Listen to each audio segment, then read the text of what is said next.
Hello everybody, Hector from Phoenix, Australia. Welcome back to the channel. I just wanted to have a little walk around of this trailer. We just finished it up for a client. He's doing a lot of commercial and he's got a lot of mobile pressure washers and stuff, and he wants us to do an enclosed trailer. This is a box trailer which is really reduced in the cargo area, so we decided to put a platform, a step-up platform, so we can get access to all the equipment, and underneath he's got a little bit of a storage area that will show you later on.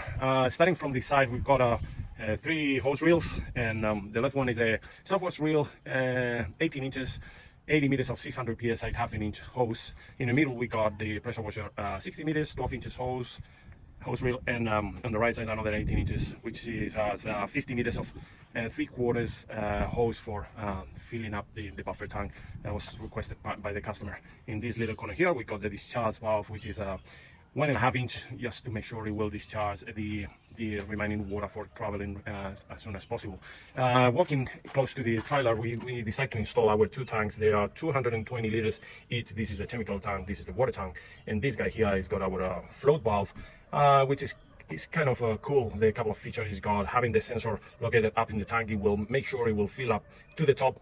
If you compare with another float tanks, you're probably losing like 20% of the tank on fill up, because the mechanism has to go inside there, and this switch is really small, so you can get the maximum of your tank. Another good feature is that the valve is an open valve, and it will help to fill up the tank quicker, around the 20% quicker than the high flow valves. And moving around here, this is the piping we use for the pressure washer and the filling up the tank, and in the 3/4 feeding line we put a 3-way valve in order to be able to prime as the machines, they are pretty high, they're pretty much on the top of so now and then we will need to prime the circuit, so we just switch one side or the other and we can fill up the tank or prime the system to make sure that pressure washer is going to have water at all times. Here in the back of that bracket system is our remote rinsing unit. We will talk about that one after, but anyway, there is the soap valve, and this is the chemical valve, so you can switch it from water and SH on the fly with the remote control. We also installed a strainer in here, and it's got another strainer right there before the pump. We installed as well another hose and another valve in the strainer, just to flush it now and then to make sure it is all the time clear. Walking to the back, there is a couple of soap tanks we've got for the manifold system, and it's got another 3-way valve, so you can select which soap 1 or soap 2, one tank or the other. Rather you wanted to put a house wash mix or a hopper mix or degreaser or whatever other type of soaps that you wanted to use in the manifold. In here, what you're gonna switch is from one soap tank to the other as well. We leave a little bit of room in here, so we can fill the tank from here, and this one we can pull it right back and we can fill it up from here as well, and then put it back in as it is. Bracket is stainless steel, one piece that holds the 2 tanks, and then we're going from all the lower section in here. There is gonna go is a slide out draw 1.6 meter, and there in that side there is to put a surface cleaner or poles, brooms, whatever. This is a little bit more storage. We put it in a generator for him in case that is not having power in the side. Okay, so we're coming around the soft wash panel and the pressure washer. We got a new bracket system that makes everything a lot more compact. As you can see in the other side, I'll show you the rinsing panel is located in the other side, and it has a little small footprint in there that you can even locate your pump underneath. Or if you got a turbo pump that you wanted to mount it in the back of it, and here your battery box, that it will be a good solution as well, if you will. This front panel, sorry, we got that pump running at the moment. We pass all the controls for the rinsing module to the front because it's not good access in there, so we custom made for our customer this side.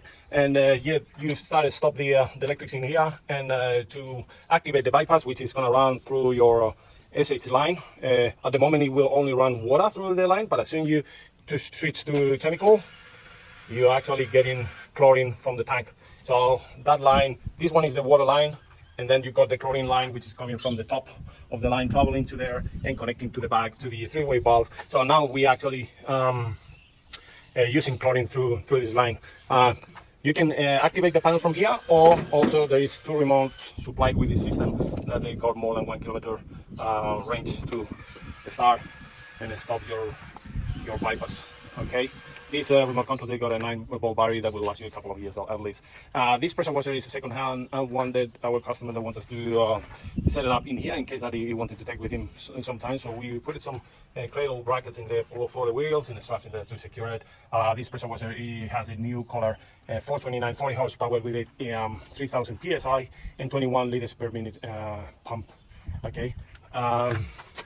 So I'm gonna run this little pump. I haven't talked about this pump. This pump is a 240 volt pump. It's 25 liters at 365 psi, and it's got a pressure switch that you can actually select when the motor goes on and off. Depends on the pressure settings that you put on. Let's try it on. You can see more or less the performance of this little pump, which is 25 liters, but it actually has a lot of performance, you know, to chemical alignment. Really nice little pump, which is punching at the moment 200 psi. As you all know, pressure is keen on soft washing system, and flow is keen on pressure washing machines. So coming back to our tanks, 220 liters side by side, chlorine tank with no breather in the lid to stop any spillage going on. We install a breathing system in there to stop the chlorine spilling on everywhere, and we got installed inside our filter for the chlorine in the uniseal on top. All right, it's not much more. I think I left things in just to say, but I think it's everything said in this build. I hope you like it.